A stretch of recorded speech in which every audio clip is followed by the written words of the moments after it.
साल 1985 की बात है। समंदर के किनारे एक शख्स मौजूद होता है। वो लाइट हाउस पर डेली रूटीन के मुताबिक अपना काम कर रहा होता है। यहाँ पर समंदर के अंदर से आई हुई एक लड़की की वो जान बचाता है, जो कि अटलांटिस की शहजादी होती है। बेसिकली अटलांटिस पानी के अंदर रहने वाले एक बहुत बड़े शहर का नाम है, जहाँ से ये लड़की आई होती है। ये दोनों बहुत सा वक्त साथ गुजारते हैं और आहिस्ता आहिस्ता एक दूसरे को पसंद करने लगते हैं और कुछ वक्त के बाद शादी कर लेते हैं। और अब कुछ वक्त गुजरता है और इनके यहाँ एक बेटा पैदा होता है, जिसका नाम आर्थर है। आर्थर के पास एक ऐसी पावर होती है कि वो तमाम सी क्रिएचर से बात कर सकता है, यानी कि समंदर में रहने वाली तमाम मखलूकात से बात कर सकता है। अब हम देखते हैं कि अटलांटियन सोल्जर्स इनके घर पर आ जाते हैं। इन सोल्जर्स का मकसद अटलांटिस की शहजादी को वापस लेके जाना होता है, क्योंकि वो उस पर अटैक करते हैं तो मजबूरन शहजादी को अपनी फैमिली और अपने बेटे को छोड़ना होता है, क्योंकि अगर वो ऐसा ना करती तो ये सोल्जर्स उसकी फैमिली को मार देते। तो उनकी जान बचाने के लिए वो उनके साथ वापस चली जाती है। शहजादी को अपने एक खास एडवाइजर पे बहुत ट्रस्ट होता है और वो उसे कहती है कि तुम आर्थर को ट्रेन करो, उसे एक स्किल वॉरियर बनाओ ताकि वो लड़ने के तमाम तरीके सीख सके, बिल्कुल हमारी तरह। आर्थर अब बड़ा हो चुका होता है। आर्थर को बुलाया जाता है कि तुम अटलांटिस वापस आ जाओ, क्योंकि तुम फर्स्ट सन हो, तुम वहां के किंग बन सकते हो। लेकिन आर्थर इनकार कर देता है, सिर्फ इस बात पर कि उसकी माँ को सिर्फ इस वजह से मारा गया था कि उसने एक इंसान से प्यार किया था, उससे शादी की थी और मैं उनमें से हुआ एक हाफ ब्रीड बेटा हूँ। मेरे लिए ये वजह बिल्कुल फजूल है, मैं अटलांटिस बिल्कुल नहीं आऊंगा। यहाँ पर हम देखते हैं कि कुछ पायरेट्स रशियन सबमरीन को लूट रहे होते हैं और यहाँ पर आर्थर आकर इनको बचाता है। लड़ाई के दरमियान इन पायरेट्स का लीडर मर जाता है, जिसको आर्थर मारता है, और इस लीडर के मरने वाला बेटा डेविड भी वहाँ पे मौजूद होता है। डेविड जब देखता है कि आर्थर यानी कि एक्वामैन ने उसके फादर को मारा है तो वो उससे बदला लेने का ठान लेता है। अब हम एक और मेन कैरेक्टर को देखते हैं, जिसका नाम ऑर्म है। ये अटलांटिस का किंग बनने वाला होता है और ये आर्थर का सुतेला भाई भी है, जो पानी के अंदर रहता है, यानी कि अटलांटिस के अंदर रहता है। थोड़ा सा आगे बढ़ने से पहले ये मैं बताता चलूं कि ऑर्म पानी के अंदर रहता है और आर्थर ऊपर जमीन में रहता है। और मुख्तलिफ किंग्स से मिलता है। ये किंग्स अटलांटिस के आसपास रहने वाले सिटीज के होते हैं, जो कि पानी के अंदर ही होते हैं। और उनमें से एक किंग को कहता है कि हमें अपर सरफेस पे अटैक करना चाहिए, क्योंकि वो हमारे समंदर को गंदा कर रहे हैं पोल्यूशन की मदद से। वो लोग बहुत पोल्यूशन फैला रहे हैं। लेकिन वो किंग इस फेवर में नहीं होता कि जमीन पर रहने वाले लोगों पर अटैक किया जाए। लेकिन वो ये भी देखता है कि अगर ऑर्म का साथ बाकी किंगडम के रहने वाले 4 बादशाहों ने दिया तो ऑर्म को ओशन मास्टर का टाइटल मिल जाएगा, यानी कि ऑर्म कमांडर बन जाएगा और इसका ही फैसला माना जाएगा। अभी उस किंग और ऑर्म की बात चल ही रही होती है कि एक रशियन सबमरीन आती है और वो इन पर अटैक कर देती है। यहाँ पर ऑर्म उस किंग की जान बचाता है और इस चीज को देखते हुए वो किंग ऑर्म का साथ देने का इरादा करता है। उस किंग की बेटी का नाम मीरा होता है, जिसकी शादी ऑर्म से होने वाली होती है, लेकिन वो उसे शादी नहीं करना चाहती और इसको एक ही तरीका नजर आता है, जो कि आर्थर है। उसको लगता है कि अगर आर्थर इधर आ जाए तो ऑर्म किंग नहीं बनेगा और वो अपर सरफेस पे जाती है, यानी कि जमीन पर आती है। यहाँ पर वो आर्थर से मिलती है और उसे हेल्प मांगती है कि तुम पानी में वापस आ जाओ, क्योंकि तुम बड़े बेटे हो तो तुम किंग बन सकते हो। लेकिन आर्थर इनकार कर देता है। लेकिन कुछ वक्त के बाद मीरा उसका ट्रस्ट जीत लेती है, क्योंकि एक बहुत बड़ी समंदर की लहर ऑर्म ने जमीन की तरफ भेजी होती है, जहाँ पर मीरा आर्थर के फादर की जान बचाती है। आर्थर इस चीज को देखता है और मीरा की तरफ उसका ट्रस्ट बन जाता है और वो मीरा के साथ पानी में आ जाता है। यहाँ पर आर्थर अपने टीचर से भी मिलता है, जिसने उसे तमाम लड़ने के स्किल सिखाए होते हैं। ये वही सोल्जर है जो उसकी मदर का सबसे ट्रस्टेबल सिपाही था। ये दोनों आर्थर को बताते हैं कि तुम्हें ट्राइडेंट को ढूंढना है, इसमें बहुत सी ताकत है और बहुत सा जादू है, और जिसको ये ट्राइडेंट मिल गया उससे बगैर सवाल पूछे उसको किंग बना दिया जाता है, क्योंकि इस ट्राइडेंट के अलावा ऑर्म तुम्हें कभी किंग नहीं बनने देगा। वो तुमसे बहुत ज्यादा ताकतवर है। अगर तुम उसे लड़के भी क्लेम करना चाहोगे तब भी वो तुम्हें जीतने नहीं देगा। अभी बात हो ही रही होती है कि ऑर्म के कुछ सिपाही यहाँ पर आकर अटैक कर देते हैं और आर्थर को पकड़ लिया जाता है। आर्थर को जंजीरों में जकड़े हुए ऑर्म के सामने पेश किया जाता है। ऑर्म इस पर ब्लेम लगाता है कि तुम्हारी वजह से मेरी माँ की डेथ हुई, यानी कि तुम्हारी वजह से क्वीन को फांसी पर लटकाया गया। ऑर्म फिर भी उसका भाई होता है और वो आर्थर को कहता है कि मैं तुम्हें एक चांस देता हूँ, यहाँ से हमेशा के लिए चले जाओ और कभी पानी में लौट के मत आना। लेकिन आर्थर उस पर गुस्सा होता है और उसको चैलेंज करता है कि मैं तुमसे फाइट करूंगा। यहाँ पर आर्थर और ऑर्म की फाइट शुरू हो जाती है, लेकिन ऑर्म का अपर हैंड होता है, क्योंकि वो हमेशा से पानी में रहा होता है और आर्थर के लिए ऑर्म को पानी में हराना बहुत मुश्किल है। लड़ाई जारी रहती है और आखिरकार आर्थर मरने ही वाला होता है कि मीरा वहां पर आ जाती है और आर्थर को बचा लेती है। अब जिस ट्राइडेंट की ये लोग तलाश कर रहे होते हैं, उसको हासिल करने के लिए ये लोग सहारा डेजर्ट जाते हैं। सहारा डेजर्ट में ये वही जगह है जहाँ पे ये ट्राइडेंट को बनाया गया था। यहाँ पर इन्हें एक होलोग्राफिक मैसेज मिलता है जो इशारा करता है कि इनको इटली जाना है और वहीं पे इनको कोऑर्डिनेट्स मिलेंगे कि ये ट्राइडेंट इस वक्त कहाँ मौजूद है। ट्राइडेंट बेसिकली एक बड़े से नेजे की तरह होता है, जिसमें बहुत सी मैजिकल पावर्स हैं। दूसरी तरफ हम देखते हैं कि ऑर्म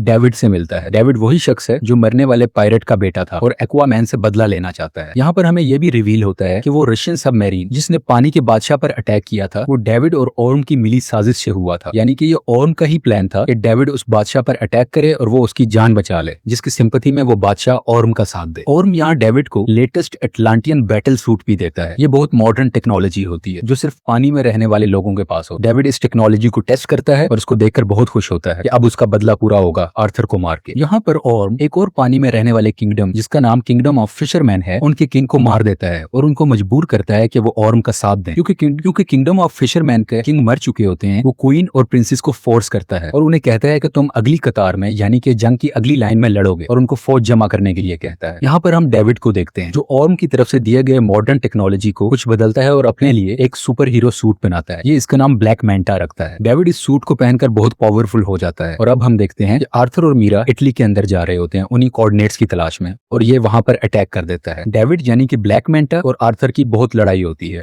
बिल आखिर आर्थर डेविड को पहाड़ से नीचे फेंक देता है, लेकिन इस लड़ाई के दरमियान आर्थर बहुत जख्मी हो चुका होता है। मीरा आर्थर के जख्मों को ठीक करती है और उसका हौसला बढ़ाती है। वो उसको कहती है कि तुम्हें किंग बनना है और तुम इतने कमजोर नहीं हो सकते, तुम्हें करेज दिखानी होगी एक किंग की तरह। और अब वो ट्राइडेंट की तलाश में निकल पड़ते हैं। सफर के दरमियान ये लोग डिफरेंट मॉन्स्टर्स का सामना करते हैं और इनसे बचते बचाते बहुत मुश्किल से अर्थ के दरमियान वाले हिस्से में पहुंच जाते हैं, यानी ये पूरी अर्थ का सेंटर है। यहाँ पर वो पहली बार अपनी माँ को देखते हैं, यानी कि क्वीन एटलाना, जिसने खुद की कुर्बानी दे दी होती है इस ट्रेंच में आकर, क्योंकि इस ट्रेंच में आने का मतलब है मौत, फांसी। लेकिन क्वीन एटलाना भी बच चुकी होती है, उसको कुछ नहीं हुआ होता और वो काफी अरसे से यहीं पे सर्वाइव कर रही है। और अब आर्थर और मीरा भी यहाँ पे मौजूद हो जाते हैं। ये तीनों आपस में मिलते हैं और ये एक इमोशनल सीन है। अब ये ट्राइडेंट के बहुत करीब है, लेकिन आर्थर यहाँ से अकेला ही आगे जा सकता है। मीरा या उसकी माँ उसका साथ नहीं दे सकते। आर्थर आगे बढ़ता है ट्राइडेंट की तलाश में। इसको वो एंशिएंट ट्राइडेंट मिल जाता है, लेकिन जब वो उसको हासिल करने जा रहा होता है तो इस पे लिविएथन अटैक कर देता है। बेसिकली लिविएथन इस ट्राइडेंट का कीपर होता है, यानी कि इस ट्राइडेंट की हिफाजत करता है। लिविएथन ड्रैगन और सांप की तरह होता है, ये बहुत बड़ा होता है और वो उसे ये भी कहता है यहाँ से जो भी हासिल करने आया था वो वर्दी नहीं था और उन सबको मैंने मार दिया। जैसा कि हमने शुरू में जाना था कि आर्थर समंदरी मखलूक से बात कर सकता था, तो ये उससे बात करता है। तो ये ड्रैगन और सांप जैसी मखलूक इसको कहती है क्या तुम मुझे सुन सकते हो? आज से पहले किसी ने मुझे नहीं सुना। आर्थर उसे अपनी वर्थ बताता है और क्लेम करता है कि ये ट्राइडेंट का हकदार मैं हूँ और मैं वर्दी हूँ कि 7 सीज पर मेरी हुकूमत होनी चाहिए। बिल आखिर लेविएथन उसकी बात मान लेता है और आर्थर उस ट्राइडेंट को हासिल कर लेता है। ये ट्राइडेंट हासिल करने के बाद आर्थर की पावर्स बहुत ज्यादा बढ़ जाती है और उसका कॉस्ट्यूम भी चेंज हो जाता है। समंदर के अंदर रहने वाले तमाम किंगडम्स ऑर्म का साथ दे रहे होते हैं। इसी वजह से ऑर्म खुद को ओशन मास्टर का टाइटल दे देता है, यानी कि अब इसके डिसीजंस चलेंगे। यहाँ पर ऑर्म का साथ देने वाले किंगडम्स को पता चलता है कि आर्थर ने ट्राइडेंट हासिल कर लिया है और रूल और कानून के मुताबिक जिसके पास ट्राइडेंट होगा वही असली किंग होगा, वही ओशन मास्टर होगा, उससे कोई सवाल नहीं पूछा जाएगा। इनको कंफर्मेशन मिलती है कि ट्राइडेंट अब आर्थर के पास है, लेकिन ऑर्म को गुस्सा आता है और वो कहता है कि ट्राइडेंट हासिल करने से कुछ नहीं होता। जो सबसे ज्यादा बहादुर होगा, जिसके पास ज्यादा स्किल्स होंगे, वही ओशन मास्टर होगा, वही सब किंगडम्स पर हुकूमत करेगा। यहाँ पर एक बार फिर से आर्थर और ऑर्म की लड़ाई होती है, जो एक सबमरीन के ऊपर हो रही होती है। आर्थर ऑर्म को इस लड़ाई में हरा देता है, लेकिन वो उसको जान से नहीं मारता और इसको जिंदा छोड़ देता है। और यहाँ पर क्वीन एटलाना भी सामने आ जाती है। वो जब देखता है कि आर्थर ने उसकी मदर की जान बचाई है, वो अपनी किस्मत को मान लेता है और हार मान के खुद की गिरफ्तारी दे देता है और एटलांटिस के सोल्जर इसको पकड़ कर ले जाते हैं और मूवी यहाँ पे खत्म हो जाए। अगर आपको एक्वामैन फिल्म की एक्सप्लेनेशन पसंद आए तो प्लीज लाइक और सब्सक्राइब करें और अपनी फीडबैक कमेंट सेक्शन में बताइए। Thank you for watching.